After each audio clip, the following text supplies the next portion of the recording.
आप सभी का एसपीएम क्लासेस में स्वागत है।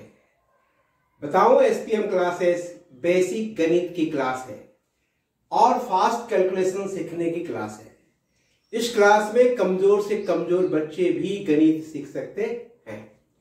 आज हम इस क्लास में चर्चा करेंगे किसी भी संख्या का अगर कोई घात दिया हुआ है उसका इकाई अंक क्या होगा।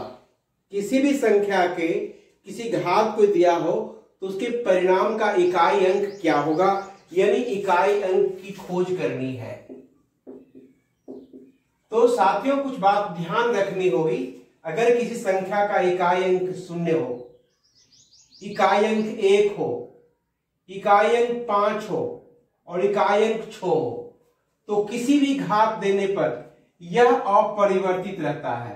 इसमें कोई परिवर्तन नहीं होता है, अपरिवर्तित रहता है, इसमें कोई परिवर्तन नहीं होता है। 0 का घात की कोई भी दे देंगे इसमें, जैसे 20 का घात 543 है तो इसका वैल्यू 0 ही होगा। इसका इकाई अंक 0 रहेगा, इसका इकाई अंक 0 ही रहेगा। 1 है, इसका इकाई अंक 1 ही रहेगा। 5 है, इसका इकाई अंक 5 ही रहेगा। 6 है, इसका इकाई अंक 6 ही रहेगा। अब बदलते, अब बच गया ये 4 और 6 की बात हम करते हैं।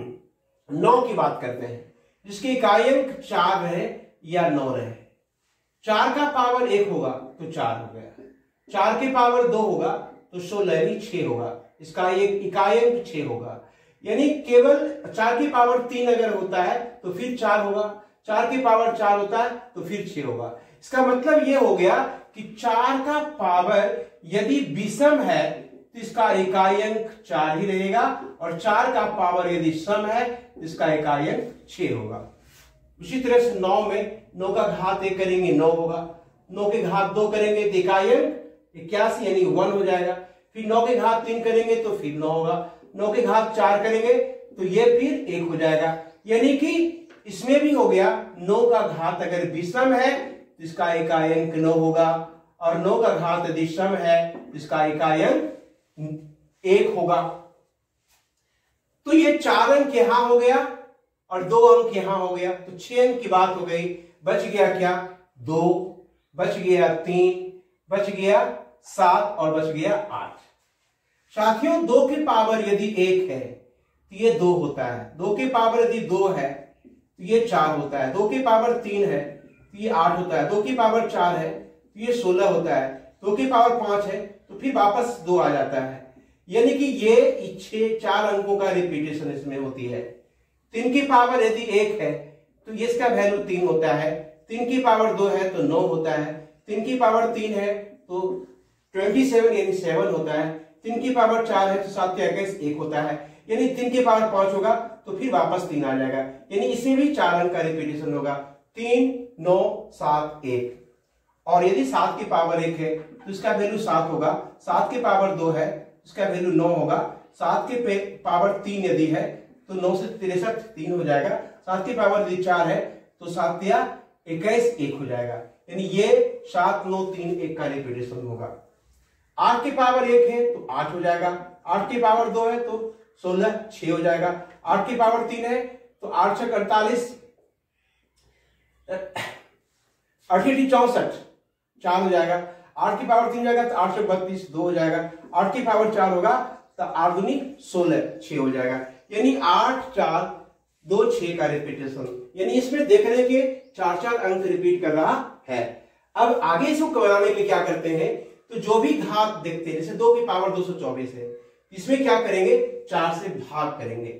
4 से भाग करने पर यदि शेषफल 1 बचेगा तो 2 हो जाएगा, 2 बचेगा तो 4 हो जाएगा, और यदि 3 बचेगा तो 8 हो जाएगा। शेषफल यदि 0 बचता है तब 6 होगा। तो शेषफल 0 बचेगा मतलब शेषफल 4, ये पावर 4 देकर के देखेंगे, जितना इकाई अंक होगा वही इसका उत्तर हो जाएगा, यानी 6। यानी कि 224 है, ये 4 से पूरा पूरा कट जाएगा, तो 4 से पूरा पूरा कट जाने के बाद तो शेषफल 0 बचेगा, शेषफल 0 बचेगा तो उसका इकाई अंक हो जाएगा 6। 3 में देखिए 343 है, 943 है, 943 में हम 4 से डिवाइड करेंगे, 4 दूनी 8 हो गया, ये 14, 4 तिया 12 हो गया, 2 23, 5 चौके 20 हो गया, 3 3 शेषफल बचा, यानी इकाई अंक कितना हो गया 7, इसका इकाई अंक हो जाएगा 7।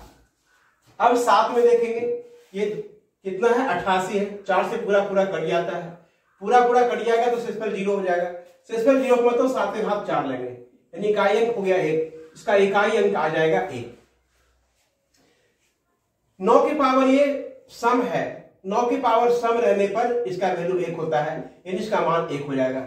अब ये 8 की पावर में 1111 है, तो 4 से भाग करेंगे 1111 में, तो हम 4 दूनी 8 लगाएंगे, हाथ में रह जाएगा 3, 7 चौक 28 लगाएंगे, हाथ में रह जाएगा 3, फिर 7 चौक 28 लगाएंगे, हाथ में रह जाएगा 3, शेषफल 3 बचा, तो इकाई अंक कितना हो जाएगा 2, इसका इकाई अंक हो जाएगा 2। इस तरह से साथियों अगर किसी का भी इकाई अंक को ज्ञात करना हो तो इस तरह से सरलता पूर्वक क्या करते हैं, ज्ञात कर लेते हैं। अगली क्लास में और इस पर कुछ प्रैक्टिस करेंगे, तब तक के लिए आपसे विदा लेते हैं, धन्यवाद।